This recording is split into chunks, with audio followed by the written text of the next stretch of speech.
है। नाम तो लेना जरूरी है, सभी लोग परिचित हैं। हर्ष मेश्राम जी हमारे प्रदेश अध्यक्ष, एल रात्रे जी, लक्ष्मण भारती जी, आर एल जांगरे जी, अनिल मेश्राम जी, एफ.आर. जांगरे जी, के.एस. भारती जी, जगेश्वर जी, चंद्रप्रकाश जांगरे जी, सूरज कुमार कुटे जी। लग रहा है जैसे रेडियो में गाने की फरमाइश होती थी, वैसे ही नाम बोला जाता है।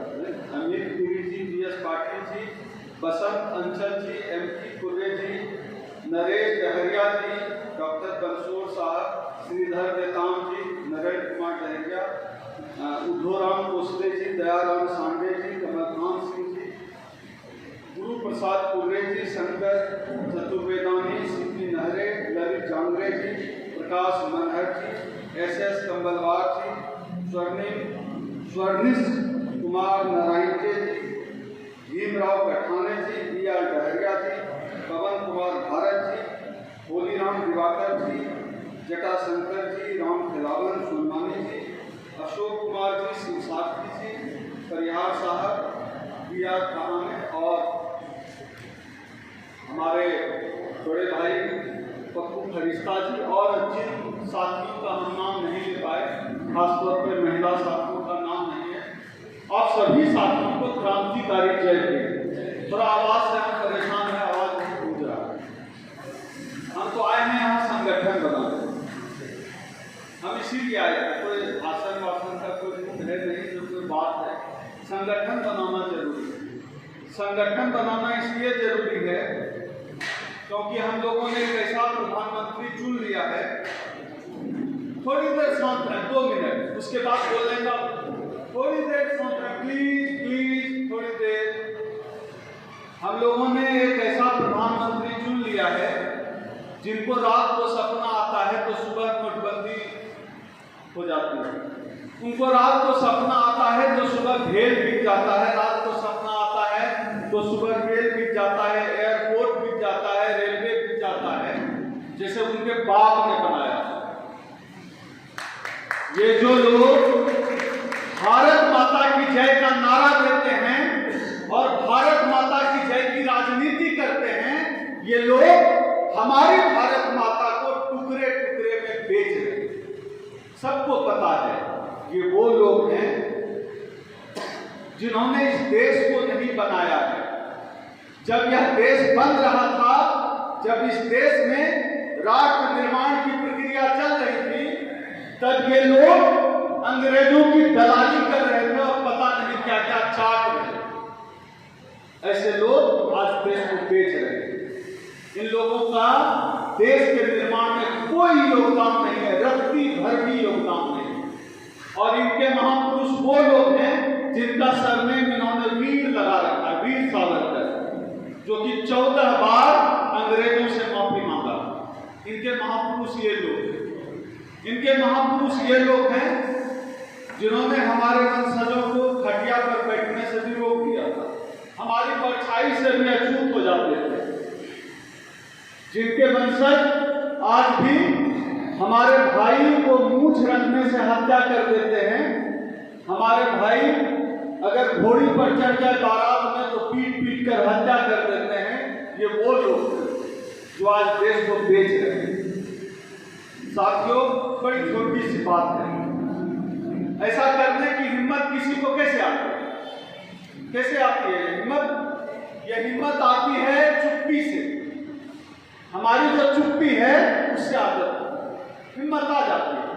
ट्राई करते हैं, वो ट्राई किया, SC ST एक्ट को छेड़ने का ट्राई किया। आपने 2 अप्रैल 2018 को ताकत दिखा दी। सुप्रीम कोर्ट को भी पीछे हटना पड़ा, सरकार को भी झुकना पड़ा था ना। आपने ताकत दिखाई तो इनको लगा कि भाई जो हमारे सामने खाट पर नहीं बैठ सकता, आप नहीं बैठ सकते थे ना, हमारे पुरखे किसी ब्राह्मण के सामने खाट पर बैठ सकते थे क्या? नहीं बैठ सकते थे। वो आज कोट पैंट पहनकर मंच पर बैठा हुआ है। वो हमारे सामने सोफे पर पैर चढ़ाकर बैठता है। यह बात आपको समझ में नहीं आती है, लेकिन वो ये बात समझते हैं कि यह सब आरक्षण की वजह से मुमकिन हुआ। मेरे दादा भैंस चलाते थे दूसरे का, मेरा भाई IIT में पढ़ा, मैं BHU जैसे संस्थान से पढ़ा, नेट JRF है, PhD किया। मेरे दादा भैंस चलाते थे दूसरे का, तो क्या आरक्षण न होता तो यह मुमकिन था? आप यहाँ अच्छे कपड़े पहनकर यहाँ बैठे होते, यह मुमकिन था? नहीं मुमकिन था ना।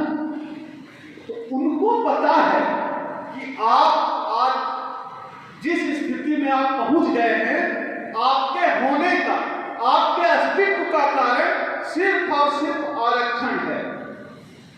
और उनके अंदर की जो मनुवादी सोच है, उनके अंदर की जो ब्राह्मणवादी सोच है, उसको पता है कि आरक्षण को खत्म करना है, उनको पता है। तो क्या किया? सीधे तो अभी हमारे पूर्व के वक्ता बोलते ही गए, सीधे कैसे खत्म करते हैं? उन्होंने बेचना शुरू कर दिया, और बेचने को उन्होंने विकास का नाम दिया कि बेच रहे हैं, ये कंपनियां घाटे में थी इसलिए बेच रहे हैं, विकास है। और इस देश का प्रधानमंत्री कहता है, कहते हैं नहीं, कहता है, इस देश का प्रधानमंत्री कहता है कि सरकार का काम व्यापार करना नहीं। मैं इस जाहिल आदमी से बता देना चाहता हूं, जिसकी डिग्री का पता नहीं है, जो किसी एंटायर पॉलिटिकल साइंस पता नहीं, दुनिया के किस इस सौर मंडल के किस ग्रह में यह डिग्री है, आप लोगों में से कोई पढ़ा हो तो पता नहीं। एंटायर पॉलिटिकल साइंस से हमारा प्रधानमंत्री उपाधि लिए हुए हैं। वह कहता है सरकार का काम व्यापार करना नहीं है। क्या इस देश के वो लोग जो रेलवे में काम करते वो व्यापार कर रहे हैं? आप बिजनेस कर रहे हैं, बिजली विभाग के कर्मचारी बिजनेस कर रहे हैं, टीचर बिजनेस कर रहा है। देश को बेच देना इनके लिए देशभक्ति है, और देश की सेवा करना। शिक्षक अगर पढ़ाता है वह व्यापार का हिस्सा नहीं है, वह राष्ट्र सेवा करता है। लेकिन इन्होंने उसको राष्ट्र से जोड़ दिया, क्योंकि इन्होंने एक एजेंडा इस्टेब्लिश कर दिया है देश में। इस देश में भारत माता की जय का नारा लगाओ, तिरंगा की बात करो, धर्म की बात करो, और लोगों को इसमें उलझाओ। और हम उलझने के लिए तैयार बैठे हुए। गधों का देश है, गधों का देश इसलिए क्योंकि पूरी दुनिया में जाति के आधार पर, धर्म के आधार पर, किसी के सर पे बाल कम हो उस आधार पर, जेंडर के आधार पर, किसी ने फटे कपड़े पहने हो उसके आधार पर, किसी के पास पैसे नहीं हो उस आधार पर, मतलब डिस्क्रिमिनेशन का कितना आधार है। पूरा देश पागलों का देश है, गधों का देश है। कितने आधार पर डिस्क्रिमिनेशन है इस देश में। कोई औरत है तो दोयम दर्जे की नागरिक है। पागलों का देश है, हम लोग खुलकर कहते हैं गधों का देश है। देश है ही नहीं, इस देश को तो बम मारकर उड़ा देना चाहिए। ये देश है ही नहीं, यह देश लोगों के रहने लायक नहीं है। भाई हम दलित पैदा हुए, घोड़ी पर चढ़कर शादी करने जाएंगे, पीट पीट कर मार देते हो, ये देश है मेरा। हम मूंछ रख लेते हैं तो हमें पीट पीट कर मार देते हो, ये देश है मेरा। आदिवासियों को नक्सली बताकर आप जंगल से खदेड़ देते हो, और आवाज उठाता है तो जेल में दे देते हो और उसका इनकाउंटर करते हो। देश आदिवासियों का।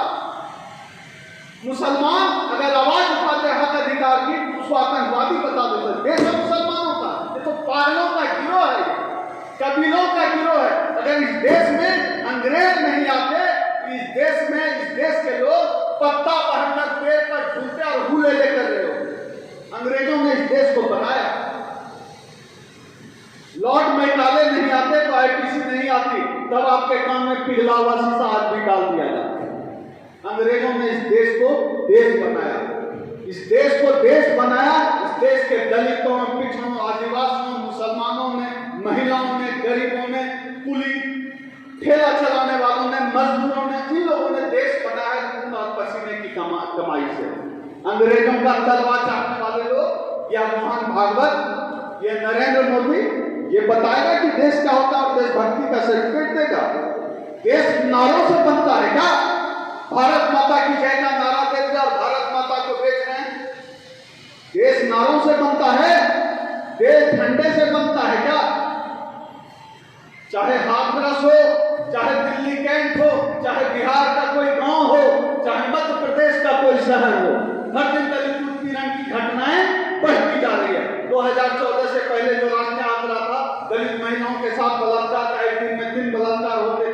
2014 के बाद हर दिन 6 दलित महिलाओं का बलात्कार होता है।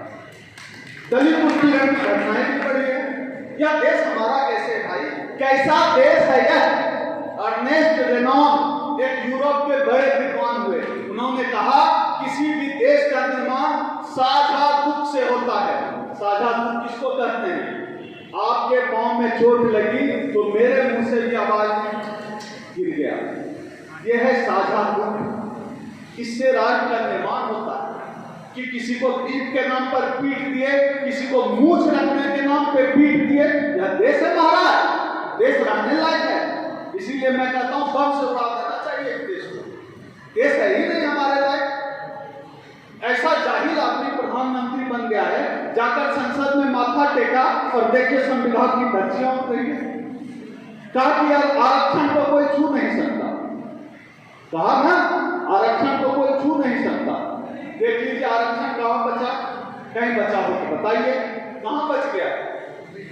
अभी पिछले दिनों मैं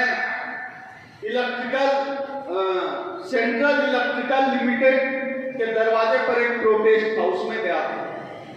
वहां जितने लोग थे, पहले जब हम लोगों ने कोशिश की थी लोग निजीकरण के खिलाफ आकर लड़े, तो सब लोग पीछे मुकर रहे थे और अब बिक गया। तो हमने कहा और आप लोगों से भी कहते हैं, अगर किसी को लगता है कि उसकी बारी नहीं आएगी तो इस गलतफहमी से निकल जाएगी। सबकी बारी आएगी, सबका नंबर आएगा। कोई नहीं बचेगा इस सरकार से, कोई नहीं बचने वाला है। चाहे आप मास्टर हैं, डॉक्टर हैं, इंजीनियर हैं, क्लर्क हैं, बिजली विभाग में हैं, टेलीफोन विभाग में, आप नहीं बचेंगे। सबकी बारी आएगी। क्यों आप सोफे पर टांग पे टांग चढ़ा के बैठने लगे? असली दिक्कत यहां है, इसको समझिए। वो तो समझ गया, आप कब समझेंगे? आप कब समझेंगे? आपकी ही चुप्पी ने, इस समाज की ही चुप्पी ने इनको यह निमंत्रण पत्र दिया, वह पूरे देश को बेच दे। समाज कब तक चुप रहेगा? इस चुप्पी को तोड़ना पड़ेगा। इस चुप्पी को तोड़ने के अलावा कोई रास्ता नहीं। और यह जो 9 बजे टीवी, जो इतना बड़ा मुंह खोल के टीवी देखते हैं 9 बजे प्राइम टाइम, छोड़ दीजिए टीवी देखना। टीवी को टीबी हो गया है। टीबी समझते हैं ना, बीमारी है। यह जो भारत का टीवी है उसको टीबी हो गया है। और भारत का जो अखबार है वो बीमार है। ये आरएसएस का दोनों एजेंट है आपके घर में, इससे बचिए। टीवी मत देखिए, टीवी है उसको, टीवी से बचिए। वह एजेंडा तय करता है। 8 बजता है मुंह खोल के बैठ जाते हैं, 9 बजता है इतना बड़ा मुंह खोल के बैठ के देख रहे हैं। आपने देखा है कभी टीवी पर कौन होता है डिबेट करने वाला? शर्मा, पांडे, मिश्रा, त्यागी। अरे भाई, ये देश है क्या? ये देश है। इस सभा में लगभग 100 से ज्यादा लोग हैं, मंच पर भी उपस्थित लोग हैं। यह विद्वज्जनों की सभा है, मैं ऐसा मानता हूं। आप बताइए, इस देश में दलितों की आबादी लगभग 22% है। कितने दलित एंकर को आप जानते हैं? पूरी सभा बताए कितने दलित एंकर को जानते हैं? कोई बता दे। जानते हैं क्या? नहीं, कोई है ही नहीं। आदिवासी, ओबीसी एक है, दीपक चौरसिया, जो उसके पाले से बात करता है, उसके पाले से जो बात करता है।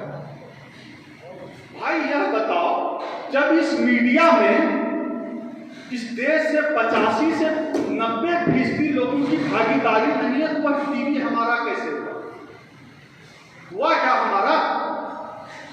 जुडिशियरी में कितने जज हैं? सुप्रीम कोर्ट, हाई कोर्ट में हमारे कितने जज हैं? सुप्रीम कोर्ट में कितने जज हैं? Schedule caste, schedule tribe, JNU केंद्रीय विश्वविद्यालय, जेएनयू केंद्रीय विश्वविद्यालय है। कितने ओबीसी प्रोफेसर पता है? ओबीसी कोई साथी है तो बताइए। एक भी नहीं, 0। कितने दलित कुलपति हैं केंद्रीय विश्वविद्यालय में? एक भी नहीं, 0। भाई फिर यह देश हमारा कैसे है? मैं उसी पॉइंट पे आना चाहता हूं। फिर यह देश हमारा कैसे है? कितने कंपनी के सीईओ को जानते हैं जो दलित पिछड़ा आदिवासी है? बताइए, नहीं है ना? फिर काहे का देश? फिर काहे का देश? बताइए, फिर काहे का हमारा देश? बाबा साहब डॉक्टर भीमराव अम्बेडकर जी ने यह जब संविधान लिखा, सबके देश की बात की थी, लेकिन हम लोग भी अपने संविधान को नहीं बचा पाए। हर अम्बेडकर जयंती को जुट जाते हैं, नए नए कपड़े पहनकर, ब्लू गमछा लेकर जुटते हैं, जय भीम जय भीम जय भीम।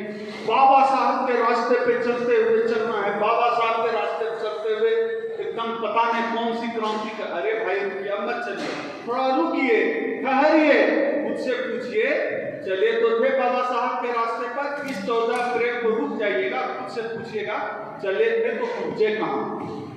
पहुंचे कहां? यहीं पहुंचे कि संविधान की धज्जियां उड़ गई? यहीं पहुंचे कि आरक्षण खत्म हो गया? यहीं पहुंचे हम लोग, यही हासिल है हमारा।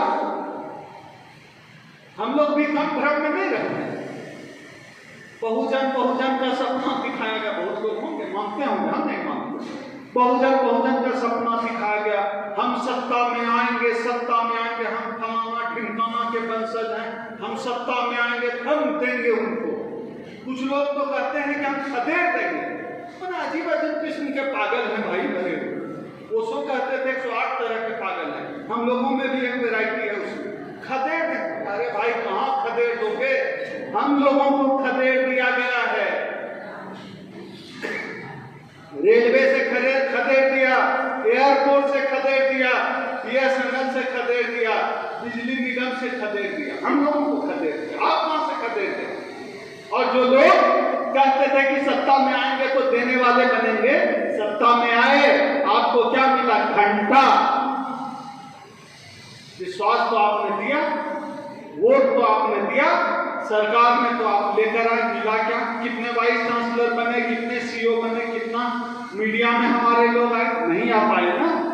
इसका क्या मतलब है कि सत्ता में आएंगे तो देने वाले बनेंगे। इस सपने से निकलिए, खुद को बेवकूफ बनाना बंद करिए और जगह पर आइए कि हमें हमारी आबादी के हिसाब से भागीदारी करनी। इसी भागीदारी का कंसेप्ट है ना आरक्षण। और तमाम जितने भी बहुजनों की बात करने वाले लोग आए, ऐसे ही आए। एक संगठन वो ऐसा है, दिन रात ब्राह्मणों को गाली दिए जा रहे हैं, गाली दिए जा रहे हैं, निजीकरण हो रहा है, सड़क पर नहीं होता है, ब्राह्मणों को गाली दिए जा रहे हैं, हम मूल निवासी में भगा देंगे। निजीकरण के खिलाफ बात नहीं कर रहे, निजीकरण के खिलाफ सड़क पर नहीं उतर रहे। हमारा एजेंडा है परिसंघ का एजेंडा 1997 से लेकर 2021 तक परिसंघ का एजेंडा है कि हम निजीकरण से लड़ेंगे और आरक्षण के लिए लड़ेंगे।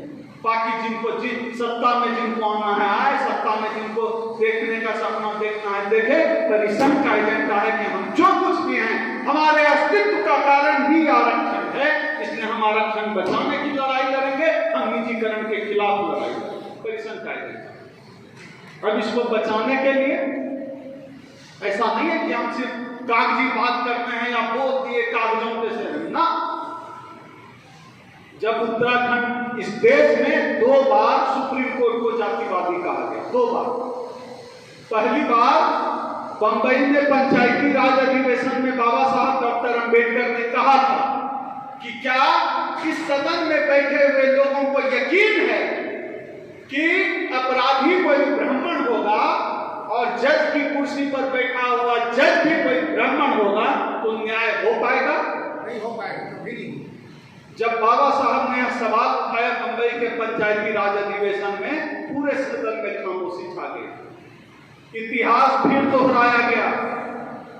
भारत की संसद में प्रधानमंत्री मोदी की मौजूदगी में हमारे राष्ट्रीय अध्यक्ष उदित राज जी ने कहा कि भारत की न्यायपालिका जातिवादी है, आरक्षण विरोधी। इस देश के इतिहास में 2 बार हुआ है। इतना ही नहीं, हमारा इतिहास सुप्रीम कोर्ट के सामने, सुप्रीम कोर्ट मुर्दाबाद और सुप्रीम कोर्ट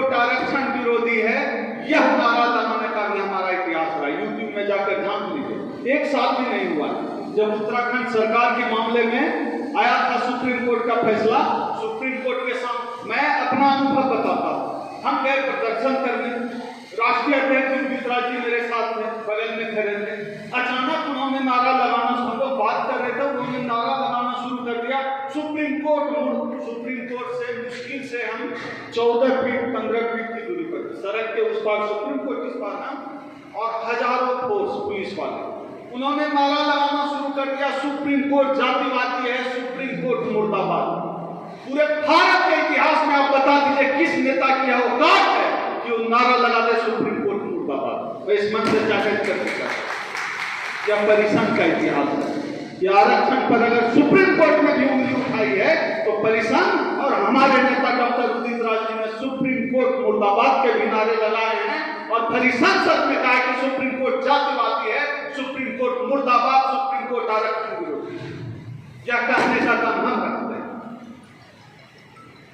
जब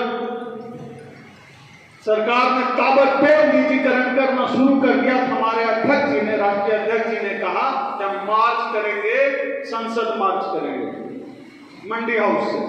सरकार का निर्देश आया, ना ना ना, गलती मत करिए। हमारे अध्यक्ष जी ने कहा कि तुम्हारी पार्टी को तो हमने लात मार दिया है समाज के हित में, अब क्या करोगे? सरकार ने फिर जताया, ना ना, गलती मत करिए। हमारे अध्यक्ष जी ने रैली निकाली, संसद का घेराव किया। इधर संसद का घेराव हो रहा था, उधर राष्ट्रीय अध्यक्ष जी का घर से सामान फेंक रही थी अमित शाह की सरकार। इधर संसद का घेराव हो रहा था, उधर 2003 से मिली हुई सिक्योरिटी छीन ली सरकार। यह किया, यह हमारा त्याग है, यह हमारा बलिदान है। 1900 हमारे इतने पुराने नेता बैठे हुए क्यों परेशान, क्यों टिके हुए? क्योंकि पता है कि हमने इस देश में आज जिस तरह से काला कृषि कानून आया हुआ है, इसको वापस कराने के लिए किसान लड़ रहे हैं सड़क पर। इसी तरह से आरक्षण के खिलाफ कानून आया था। इन साथियों के संघर्ष से वह कानून परिसंघ ने वापस कराया। यहाँ भी काफी साथी बैठे हुए हैं हमारे पुराने साथी। आरक्षण विरोधी कानून वाजपेयी जी की सरकार वापस लेना पड़ा था। यह परिसंघ का इतिहास है। अन्ना हजारे आरएसएस का बिल लेकर आए थे, लोकपाल में पूरा देश पगलाया हुआ था। हमारे राष्ट्रीय अध्यक्ष उदित राज जी ने कहा, ना नहीं तो लोकपाल बेईमानी है, इसमें दलितों की हिस्सेदारी कहां है, पिछड़ों की हिस्सेदारी कहां है? और वह बहुजन लोकपाल बिल लेकर आए डॉक्टर उदित राज जी, और बहुजन लोकपाल बिल जैसे ही आया प्रकाश में, वैसे ही अन्ना हजारे पता नहीं किस बिल में घुस गए। हम लोगों को तो नहीं दिखते, आप लोगों को दिखे तो बताइएगा। आपकी भागीदारी से किसको किसको दिक्कत है समझिए। हर हरी चीज जो है ना, घास नहीं होती है, घास के बीच में हरा हरा सांप भी छिपा हुआ है, उस पर भी ध्यान देना पड़ेगा। ये लोग जो बहरूपिये होते हैं, इनकी पहचान करना पड़ेगा। असली चीज हमारे बीज होता है ना, जैसे बीज बोकर गए बाबा साहब, भागीदारी का बीज आरक्षण के रूप में बो गए, हम लोग काटे, कोट पैंट पहन लिए। अब हमारा बीज ही खत्म किया जा रहा है, वो बीज खत्म किया जा रहा है। क्या करेंगे आप? उस बीज को बचाना पड़ेगा। समझ लीजिए, मैं बहुत मामूली सी बात कर रहा हूं, उस बीज को बचाना पड़ेगा, क्योंकि आपकी चुप्पी ही आपकी बर्बादी का कारण है। यह बात समझना पड़ेगा। आपकी चुप्पी आपकी बर्बादी का कारण है। आप तो यहां तक पहुंच गए, आपका बच्चा तो मॉल में सेल्समैन भी नहीं बन पाएगा। लिख देता हूं मैं, आप नोट कर लीजिए, मेरा रिकॉर्ड करके रखिए। आप सरकारी नौकरी कर गए, आपका बच्चा मॉल में सेल्समैन की नौकरी नहीं कर पाएगा। इस बात की मैं गारंटी ले रहा हूं। अगर नहीं लड़े तो अभी भी समय है, चेत जाइए। 2 अप्रैल 2018 जैसा कुछ करना पड़ेगा। एक कहानी मैं सभी सभा में, हमारे जांगड़े जी जानते हैं, मैं सभी मीटिंग में एक कहानी जरूर सबको सुनाता हूं। इतने लोग बैठे, सबको लगता होगा अरे यार सिर्फ मेरे कहने से क्या होगा, ये तो दिल्ली से आया बोल के चला जाएगा। हो एक बार जंगल में आग लग गई, सभी जानवर भागने लगे। एक छोटी सी चिड़िया चोंच में पानी लाती और जंगल की आग में लाकर डाल देती। जो जानवर भाग रहे थे और तमाशा देख रहे थे, उसने पूछा कि तुम्हारे इस चोंच भर पानी से क्या होगा? इस जंगल की आग का, इतना बड़ा जंगल का आग है। उस छोटी सी चिड़िया ने कहा कि जब इस जंगल की आग का इतिहास लिखा जाएगा तो मेरा नाम आग बुझाने वालों में से होगा, भागने वालों और तमाशा देखने वालों में से नहीं होगा। इतिहास तमाशा देखने वालों को याद नहीं रखता, इतिहास डर कर भागने वालों को याद नहीं रखता। मुझे पता है यहाँ जितने लोग आए हैं सभी लोग नेता हैं, सभी लोग 100, 200, 1000 लोगों को प्रभावित करने में सक्षम हैं, सभी नेता, मुझे पता है सब नेता लोग आए हैं। और आप इतना धीरज से बैठे हैं, जाहिर सी बात है आप हमसे संवाद करने आए हैं, आप हमसे बात करने आए हैं, आप कोई रास्ता निकालने आए हैं, कुछ आप बताने आए हैं और कुछ आप सुनने आए, ये मुझे पता है। डरिए मत। वैसे भी हमारे पास खोने के लिए होता क्या है? हम तो उस बाबा साहब डॉक्टर अंबेडकर की मानस संतान हैं, जिनको स्कूल में भी बैठने नहीं दिया जाता था, जिनको किराए पर कमरा नहीं मिलता था, जिनको मटके में पानी नहीं पीने दिया जाता था। हम लोग तो उस बाबा साहब की संतान, हम तो वहां से चले थे। हम तो उस माता सावित्रीबाई फुले के बेटे हैं जो जब पढ़ाने जाती थी उनके साड़ी पर गोबर फेंक दिया जाता था, वो साड़ी बदलते जाते थे। हम तो उस माँ के बेटे हैं। हमारे पास खोने के लिए है क्या? हमको तो सब हासिल करना है। हम तो बाबा साहब ने आज इस स्थिति में पहुंच गया, हम वापस कैसे जा सकते हैं? नहीं जाएंगे वापस, हम डरेंगे नहीं, हार नहीं मानेंगे। जो लोग सरकारी नौकरी में हैं उनकी मजबूरी हम समझते हैं। आप सीधे नहीं लड़ सकते, जांगरे जी लड़ रहे हैं, सपोर्ट करिए। हर्ष मेश्राम जी लड़ रहे हैं, सपोर्ट करिए। सिर्फ प्रॉब्लम पर बात करने से नहीं होगा कि आप चले जाएं यहां से निकल के, हम कभी नहीं चाहेंगे आप अपना कीमती 3 से 4 घंटा आपने यहाँ लिया है और आप खाली हाथ जाए ना। अभी मैं कह रहा था अपने बड़े भाई पप्पू जी को कि जब लोग यहां से जाएं तो यहां की बात यहां बजनी चाहिए दिमाग में, तभी उस बात का मतलब है। नहीं तो दिल्ली से यहाँ पिकनिक करने तो आए नहीं हम, आपके दिमाग में बजनी चाहिए कि जो बोल कर गया है उसमें हमारी क्या भागीदारी है। हम अपनी भागीदारी तो तय कर सकते हैं, ये तो कर ही सकते हैं ना। आप पड़ोसी की भागीदारी तय नहीं कर सकते, आप क्या कर सकते हैं? सोशल मीडिया पर एक्टिव होइए, ट्विटर पर तो जरूर एक्टिव होइए। हमारा परिसंघ का अकाउंट है ऑल इंडिया परिसंघ, फेसबुक पर पेज है ऑल इंडिया परिसंघ, उसको लाइक करिए, रिट्वीट करिए, कॉपी पेस्ट करिए, जूम मीटिंग कराइए, जूम मीटिंग करिए। अपने आसपास के 10-5 जो अम्बेडकराइट लोग हैं उनका नंबर उपलब्ध कराइए। कुछ नहीं कर सकते हैं, सरकारी नौकरी में है, 30, 40, 50, 60 हजार रुपया सैलरी तो होगी ही। अपने सैलरी से 1000-2000 अगर आंदोलन और मिशन को दे देंगे, आपको एक गरीब और भिखारी नहीं हो जाएंगे। लड़ने वालों को मदद करिए। मैं इस लड़ाई से जुड़ा हुआ हूं, मेरे ऊपर 23 मुकदमा, 23 केसेस, बहुत दिनों से पढ़ा नहीं है इधर, 23 मुकदमा है मेरे ऊपर। 5 भाई हैं। क्या होगा अधिक से अधिक?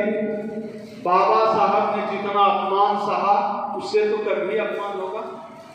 माता सावित्रीबाई फुले के ऊपर जब गोबर फेंक दिया गया था, कितना अपमान सहा होगा हमारी माता ने, उससे तो कभी अपमान होगा। क्या होगा? 23 जब पहला मुकदमा मेरे ऊपर हुआ था, एक हमारी दलित बहन के साथ गैंगरेप और मर्डर हुआ भागलपुर बिहार में। उस मामले में डीएम से कहा सुनी हो गई कि मैंने धक्का मुक्की कर दिया। पहला मुकदमा मेरे ऊपर हुआ, डर गए हम, घर वाले डर गए। फिर कुछ दिन के बाद एक दूसरे मामले में मुकदमा हो गया, प्रोटेस्ट कर रहे थे, याद नहीं है, काफी लंबा समय हो गया।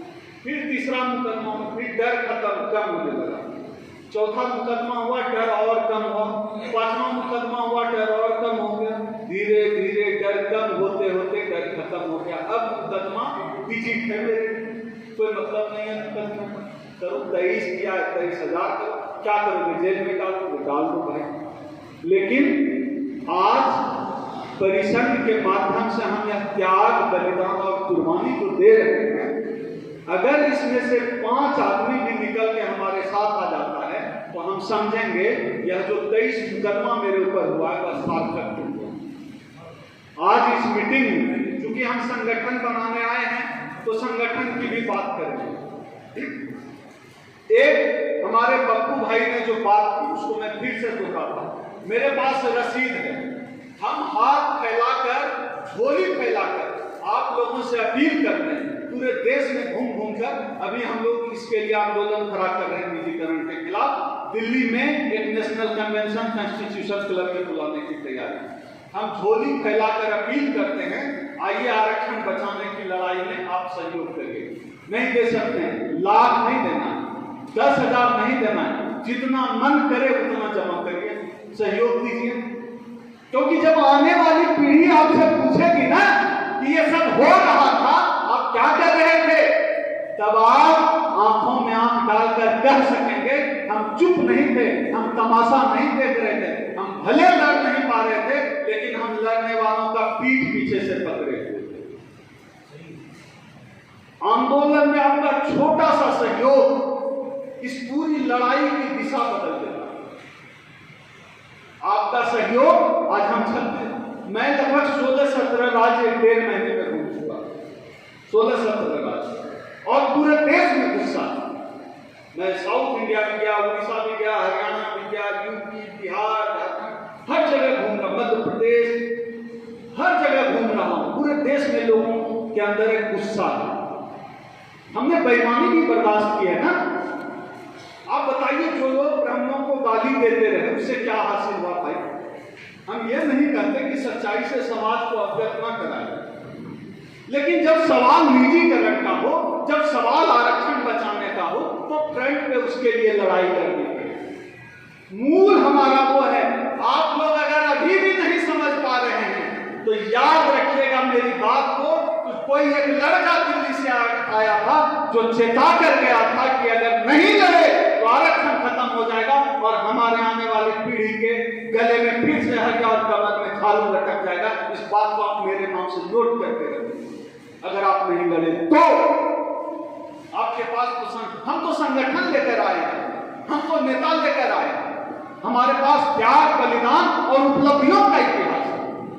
हम लड़े हैं, हम लड़ते हैं, हम लड़ते रहेंगे। यही परिसंघ का विचार है, यही परिसंघ का थॉट, यही परिसंघ की लाइन है। हमारा सीधा मानना है, हमारी लड़ाई हमको लड़नी पड़ेगी, कोई और लड़कर नहीं देगा, ना खुद लड़ना पड़ेगा। और जैसे अपने बेटी, बेटे, भाई बहन का ब्याह करते हैं ना जान लगा के, यह उससे भी बड़ी चीज है, यह उससे बड़ा मामला है। उस लायक नहीं रह जाएंगे अगर आरक्षण पूरी तरह खत्म हो गया। इस सरकार ने टेस्टर लगा के देख लिया कि गधों का देश है, 200 रुपया भी पेट्रोल कर दो कुछ नहीं बिगड़ने वाला है। गधों का देश है, मूर्खों का देश है, आजमा कर देख लिया। और हम लोगों को टीवी में उलझाकर फंसा देते हैं, विश्व गुरु, विश्व गुरु। हम लोग भी बाप रे बाप कितना महान देश है, महान देश, विश्व गुरु। एक सुई भी बनी है इस देश में क्या? कोई बताइए, पूरी सभा में कितने लोग हैं? चैलेंज करता हूं, कोई बता दे इस देश में एक सुई और बटन भी बना। पूरे हॉल में जितनी चीजें रखी हुई आपके दैनिक उपयोग की जितनी चीजें हैं, सब पे नजर दौड़ा के बताइए एक का भी अनुसंधान इस देश में हुआ? काहे का विश्व गुरु? हाँ, एक अनुसंधान हुआ इस देश में। जाति, जनेऊ, जिसका आविष्कार हुआ इसी देश, यह इस देश का मौलिक आविष्कार है। जाति और जनेऊ भारत का मौलिक आविष्कार है। विश्व गुरु नहीं है, गधों का गुरु। क्या हासिल किए भैया? विश्व गुरु बोल बोल के ठगते रहे, विश्व गुरु बोल बोल के हमको उल्लू और गधा बना दिया, सब कुछ छीन लिया हमारा, उलझा दिया। हिंदू मुस्लिम में कभी कभी तो कह देते हैं भाई दलित कुछ सब हिंदू है। सोशल मीडिया पे बहुत बहस चलती है, हिंदू हैं, अच्छा जी, मेरी भी उत्सुकता चल गई, हमका अच्छा हम हिंदू हैं। ये बताओ भाई, आरएसएस तो हिंदुओं का सबसे बड़ा संगठन है। आरएसएस का कोई भी सर संचालक जो मालिक होता है आज तक कोई दलित बना है क्या? कोई जानता है क्या? कोई पिछड़ा, कोई आदिवासी, कोई महिला? ना, नहीं बना। आरएसएस हिंदुओं का सबसे बड़ा संगठन, आज तक कोई दलित, पिछड़ा, आदिवासी, महिला उसका हेड नहीं बना, तो फिर हम काहे के हिंदू बताइए? अच्छा, तो मुसलमान से लड़ाना होता है तब हम हिंदू हो जाते हैं। ये बताइए, आरक्षण के खिलाफ आज तक कोई मुसलमान खड़ा हुआ है? भाई, जिस तरह से ये आप हिंदुओं के सताए हुए हैं, जिस तरह से मुसलमान हिंदुओं के सताए हुए हैं, वैसे ही इस देश का दलित भी हिंदुओं का सताया हुआ है। दलितों और मुसलमानों के बीच मौसेरे भाई का रिश्ता है। दोनों दर्द में मारे हुए हैं, दोनों को दर्द इस देश के हिंदुओं ने दिया है। आप हिंदू हैं ही नहीं, क्या समझते हैं? चंदन लगा के, अंगूठी लगा के, पहन के, मंदिर में घंटा बजा के, माथा पटक के हिंदू हो जाएंगे? कर ले तो आपका बेटा किसी ब्राह्मण लड़की से प्यार, देखें कितने हिंदू हैं। कर ले किसी ठाकुर की बेटी से प्यार, देखें कितने हिंदू हैं आप। इन नाटक से, इन छल प्रपंच से निकलिए, आप हिंदू नहीं हैं।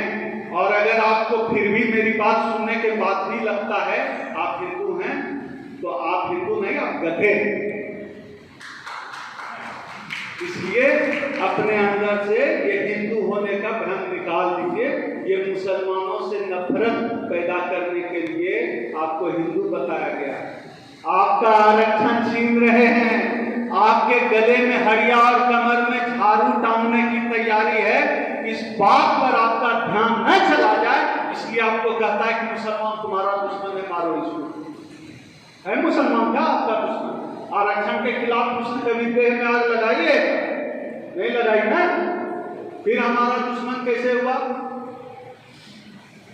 जो लोग सोशल मीडिया पे आरक्षण को कहते हैं भीख है, खैरात है, फलाना है, ढिकाना है, उनका सर नेम देखिए, झा, मिश्रा, पांडे, ठाकुर होता है या नहीं? किसने मुसलमानों को आपने देखा है कि आपके आरक्षण के खिलाफ बोलते? नहीं बोलता ना।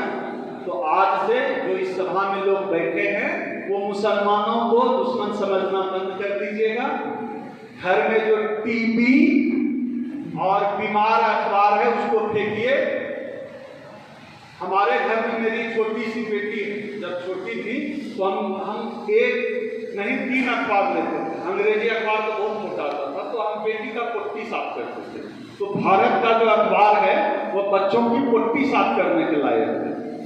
पंच लाइन है ये हमारी, पोट्टी साफ करने के लायक, पढ़ने लायक नहीं। पढ़िएगा तो दिमाग खराब हो जाएगा। पागल बनाने के लिए है ये अखबार, टीवी पागल बनाने के लिए, पागलों का मेला लगता है। झा, मिश्रा, पांडे, तो मैंने चर्चा कर दिया। अब समाधान की बात, जो अपील मैं अभी अपना मोबाइल नंबर दोहराऊंगा 2 बार, सब लोग नोट कर लीजिएगा। सब लोग नोट करके फिर मैं अपनी बात करूंगा। मोबाइल का लॉक खोल लीजिए। जो लोग मेरा नंबर सेव करना चाहते हैं कर लीजिए, क्योंकि मुझे अम्बेडकराइट लोगों का, जो सच्चे मन से अम्बेडकराइट हैं, जो समझते हैं कि बाबा साहब के वंशज है, माता सावित्रीबाई फूले के बच्चे हैं, आप अपना संपर्क और अम्बेडकराइट साथियों का संपर्क कीजिए। आप लीडर करिए, आप लड़िए लड़ाई, आप लीड करिए, परिसंघ आपके पीछे चलेगा। मैं नंबर बोल रहा हूं, नोट कर लीजिए। 8789 3255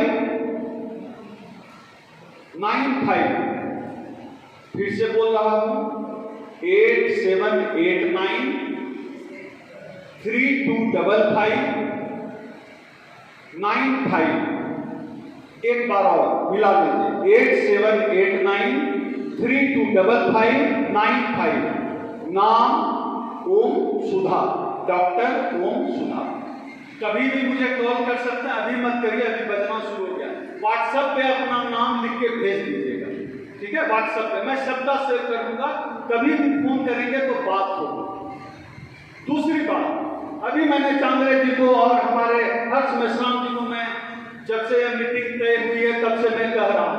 हमारी स्टेट कमेटी चाहिए, जिला कमेटी चाहिए। यहाँ जितने भी लोग बैठे हैं सब जिम्मेदारी लेकर जाएं। आप स्टेट कमेटी से जुड़ना चाहते हैं, सीधे हमसे संपर्क करिए। मेरी कल 3:30 बजे की फ्लाइट है। मैं सर्किट हाउस में कमरा नंबर 7 में रुका हूँ। यहाँ हर्ष मेश्राम जी हैं, हमारे जांगरे साहब हैं। मेरा फोन नंबर सबके पास है। जो जिम्मेदारी लेना चाहते हैं, हमको स्टेट कमेटी में आना है, जिला कमेटी में आना है, हमको काम करना है, सीधे हमसे संपर्क करें। एक मजबूत टीम बनाते हैं। और जिन लोगों को यह भ्रम है कि हम इस देश के दलितों, आदिवासियों, पिछड़ों, गरीबों, मूर्खों को ठग लेंगे, उनका आरक्षण खा जाएंगे, उनको मुंहतोड़ जवाब देने का समय है। ये उनको मुंहतोड़ जवाब देंगे। एक उंगली मेरी, एक उंगली आपकी, इस तरह से उंगली को मिलाते हैं, मुट्ठी बनाते हैं और इन लोगों को, इन मनुवादियों को, इन ब्राह्मणवादियों को, इन जनेऊधारियों को उनके औकात बताते हैं। क्योंकि जिस 85% की हम बात करते हैं, उसकी ताकत भी तो दिखाना पड़ेगा। कोई हवाई नहीं चलेगा, ताकत दिखाना पड़ेगा, लड़ना पड़ेगा। और हमने ज्यादा समय नहीं हुआ, 2 अप्रैल 2018 को हमने ताकत दिखाई थी। मिलकर बात करते हैं, बैठ कर बात करते हैं, फोन पर बात करते हैं, मीटिंग करके बात करते हैं। हमारा अपना घर का मामला है, मेरा मामला, ऐसा समझना पड़ेगा। मुझे लगता है कि आज ज्यादा डोज हो गया है। एक बार फिर इस अपील के साथ कि आप सब लोग इस मिशन को आर्थिक सहयोग करेंगे। मेरे पास रसीद है। जो भी साथी सहयोग करना चाहते हैं, बिल्कुल आप सहयोग कर सकते हैं। सहयोग मुझे चाहिए, इस मिशन को जरूरत है, सहयोग चाहिए।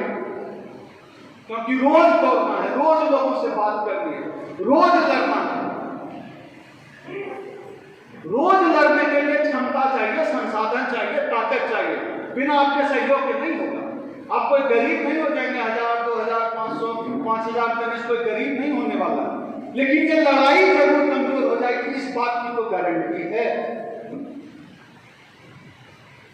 मुझे लगता है शायद मैं आप सबों से संवाद कर पाया। कोई गलती हो गई हो तो छोटा भाई समझकर माफ कर दीजिएगा। आप जब बुलाएंगे, छत्तीसगढ़ जब बुलाएगा, डॉक्टर उदित राज भी यहाँ आएंगे, हम भी आएंगे। हम लड़ेंगे साथी, हम जीतेंगे साथी। इसी के साथ अपनी बात समाप्त करता हूँ। क्रांतिकारी जय हिंद।